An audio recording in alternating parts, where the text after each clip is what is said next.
Hey y'all, I am fresh out of the shower and ready to get to detangling my hair. So the good news is that I can show you how to both detangle on short hair and long hair, because on this side we've got short hair and then this side we've got long hair. So I'm going to do one section on each side.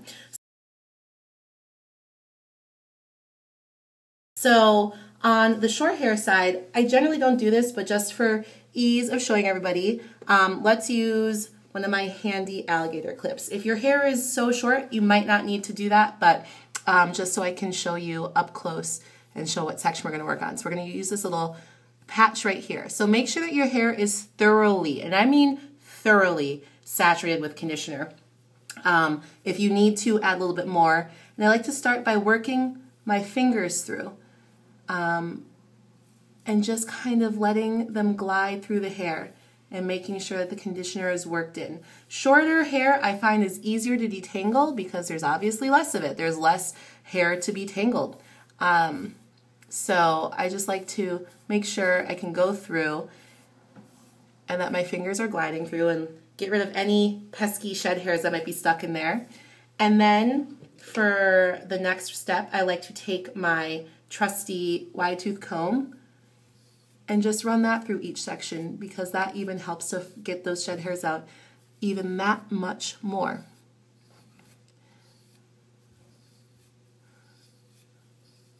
So I like to do this once a week because I find that my hair looks better, it styles better, it stays healthier, and coils better if I can make sure to detangle once a week, getting out any shed hairs.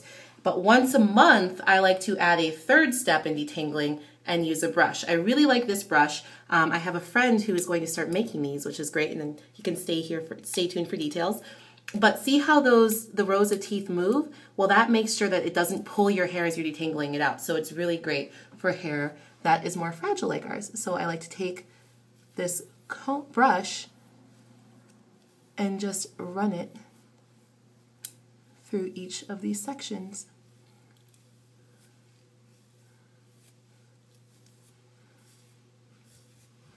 Easy peasy.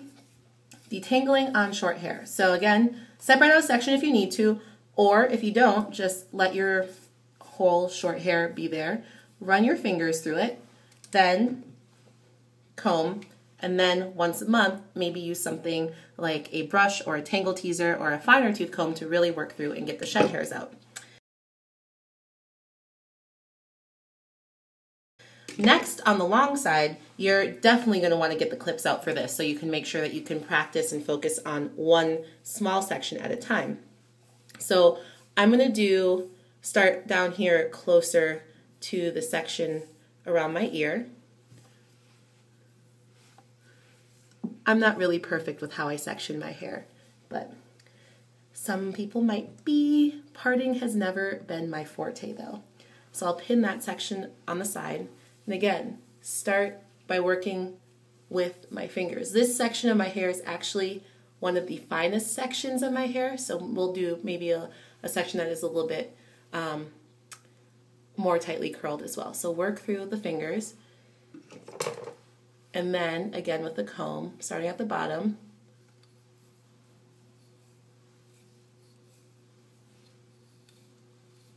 and then all the way through.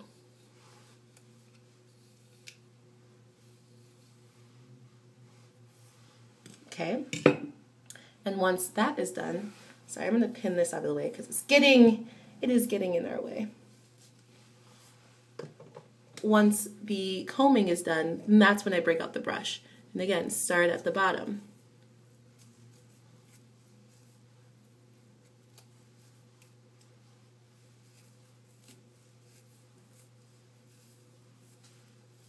And work my way all the way up to the top.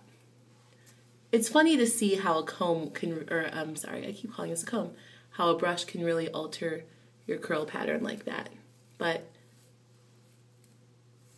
just let it glide right on through. So there you have it.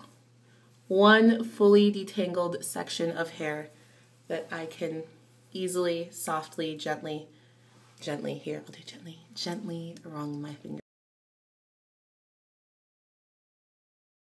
fingers through. So in an effort to just show you the same technique on a section of hair that is a little bit more tightly coiled, a little bit more difficult, I'm going to do this section right up in front. And again, use my handy clip to get that other section out of the way. So hair's a little bit thicker, it's more tightly coiled. It's a little bit more challenging to work with in this section right by my ear. But again, we will start with the finger method, paying attention to if there are any tangles that you need to be focusing on. And if there are, then separating it out, like right here, I'm finding myself in a tangle, separating it out and just pulling the hair apart rather than forcing your fingers through.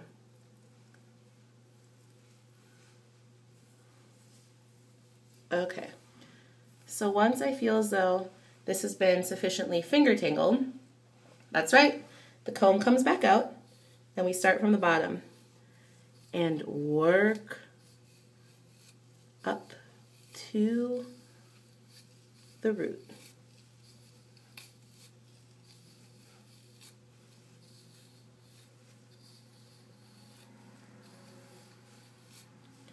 There is seriously so much conditioner in my hair.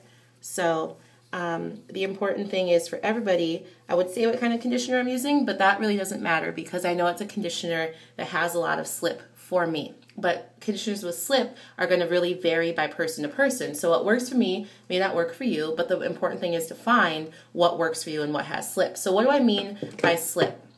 I mean that when you put it on your hair, your fingers have more lubrication. They can glide more smoothly along the hair's surface as opposed to a conditioner that kind of absorbs into the hair and leaves it moisturized, or if it doesn't work at all, it just can leave it tangled and snarled. But something that gives your hair lubrication and that allows you to slip your fingers, your comb, your brush, whatever it is through your hair.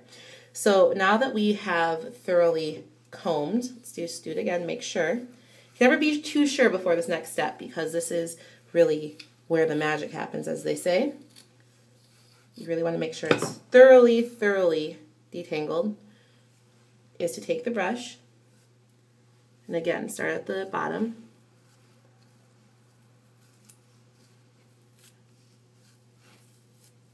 and work your way up.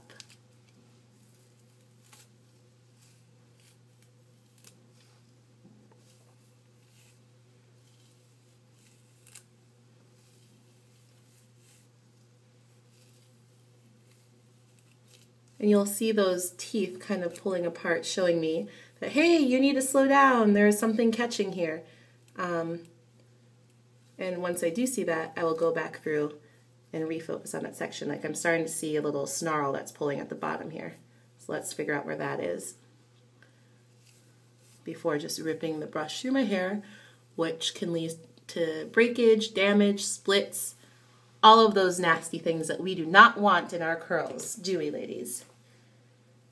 Okay, once that section's done, I'll go ahead and brush this section. So as I said, I only like to do this brushing method once a month. This is not an every week, but the once a month, it's like spring cleaning for your hair. Just really getting rid of everything, making sure that all of the shed hairs are out, that you've really attacked all of the snarls that might be lurking in there. So I think it's a really handy tool, for me at least, to use on my hair.